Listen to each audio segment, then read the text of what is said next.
రే వివేక్ వెంకట స్వామి, నీ బాధ ఏంటంటే ఎస్సీ వర్గీకరణ అయిందని కాదు, క్రిమిలేయర్ వస్తుంది నీ బాధ. అర్థమవుతుంది? క్రిమిలేయర్ వస్తే దెంగుతారు కదా, మీరు అందరూ దెంగేస్తారు. అప్పుడు మీ జాతిలో ఇంకోటి బాగుపడతారని నీ బాధ. నువ్వు గడ్డం వివేక్, గడ్డం వెంకటస్వామి ఇద్దరు కలిసి ఒకటికే పుట్టారు. మరి మీరిద్దరు ఎందుకు విడిపోయారా? అన్నదమ్ములా కలిసి ఉండొచ్చు కదా, ఆస్తులు ఒకటే ఉండొచ్చు కదా.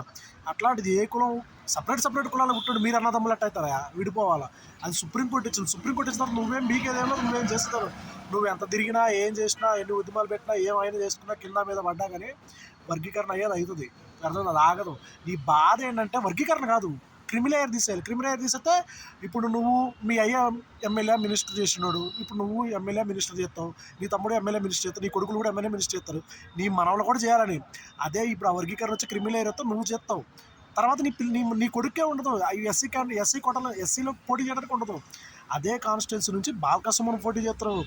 అర్థమైందా? నిన్ను ఢీకొనాలంటే ఒక ఉస్మానియా క్యాంపస్ స్టూడెంట్ ఢీకొన్నాడు. ఎందుకంటే నీ అయ్య అంత సంపాదించను, నిన్ను ఢీకొనాలంటే ఆస్తిపరంగా ఢీకొనలేరు. నువ్వు మీ అయ్య సంపాదించను, నువ్వు సంపాదించను, నీ నీ నీ కులపోడా. ఇప్పుడు నీ కాన్స్టిట్యున్సీ నుంచి బాలకృష్ణనే పోటీ చేసిండు. బాలకృష్ణ దగ్గర చిల్లి కావలేదు, నీ మీద పోటీ చేసాడు. అర్థమవుతుందా? నీ చేతలో ఒకడు బాగుపడుతున్నావు. కానీ నీ బాధ ఏంటంటే నువ్వే తినాలి. ఇంకా నువ్వు ఆ మాలవాళ్ళది కూడా, ఆ మాలవాళ్ళ సొమ్ము కూడా నువ్వు తినాలి, నీ కుటుంబం తినాలి, నీ పిల్లలు తినాలి, నీ మనవాళ్ళు తినాలి. నీ బాధ అది. నీ కులం గురించి ఆలోచిస్తున్నావు, నీ కడుపు గురించి ఆలోచిస్తున్నావు. అర్థం? క్రిమిలేయర్ ఏంటంటే క్రిమిలేయర్ ఒకసారి వస్తే పోతుంది. అది నువ్వు పోవాల్సిందిగా. అది ఎస్సీ వర్గీకరణతో పాటు క్రిమిలేయర్ ఉంది. ఇప్పుడు నీ బాధ అది. వర్గీకరణ చేసి నువ్వు ఫీల్ అవ్వవు. అర్థం? దాన్ని క్రిమిలేయర్ గురించి నువ్వు బాధపడుతున్నావు.